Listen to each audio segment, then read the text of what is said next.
സംബന്ധിച്ച് കാലാവസ്ഥയിൽ പല മാറ്റങ്ങളും സംഭവിച്ച വർഷമാണ് 2024. അപ്രതീക്ഷിതമായ മഴയും അതേ തുടർന്നുള്ള നാശനഷ്ടങ്ങളും ഇപ്പോഴിതാ കടുത്ത ചൂടും രാജ്യം നേരിടുകയാണ്. ഇതിനു പുറമെ ഈ വർഷം രാജ്യത്ത് ഏറ്റവും ദൈർഘ്യമേറിയ പകൽ അനുഭവപ്പെടുമെന്ന റിപ്പോർട്ടുകളാണ് പുറത്തുവരുന്നത്. UAE-യിൽ ഈ വർഷം ഏർലി സമ്മർ സോൾസ്റ്റൈസ് സംഭവിക്കുമെന്നാണ് റിപ്പോർട്ട്.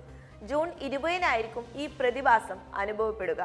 ലോകമെമ്പാടുമുള്ള മിക്ക രാജ്യങ്ങളും 1796 ശേഷമുള്ള ഏർലി സമ്മർ സോൾസ്റ്റൈസ് ആണിത്. ഈ ദിവസം പകൽ സമയം 13 മണിക്കൂറും 48 മിനിറ്റുമായിരിക്കും. കൂടാതെ UAE-യുടെ തെക്കൻ പ്രദേശങ്ങൾ പോലുള്ള സൂര്യന് നേരിട്ട് താഴെ വരുന്ന പ്രദേശങ്ങളിൽ ഉച്ചയ്ക്ക് നിഴലുണ്ടാകില്ല. ഉച്ച സമയത്തെ നിഴലുകൾ അറേബ്യൻ ഉപദ്വീപിലുടനീളം വളരെ ചെറുതായിരിക്കും എന്നതും മറ്റൊരു പ്രത്യേകതയാണ്. ഈ ദിവസം പകൽ സമയത്ത് താപനില 41 മുതൽ 43 ഡിഗ്രി സെൽഷ്യസും രാത്രിയിൽ 26 മുതൽ 29 ഡിഗ്രി സെൽഷ്യസുമായിരിക്കും.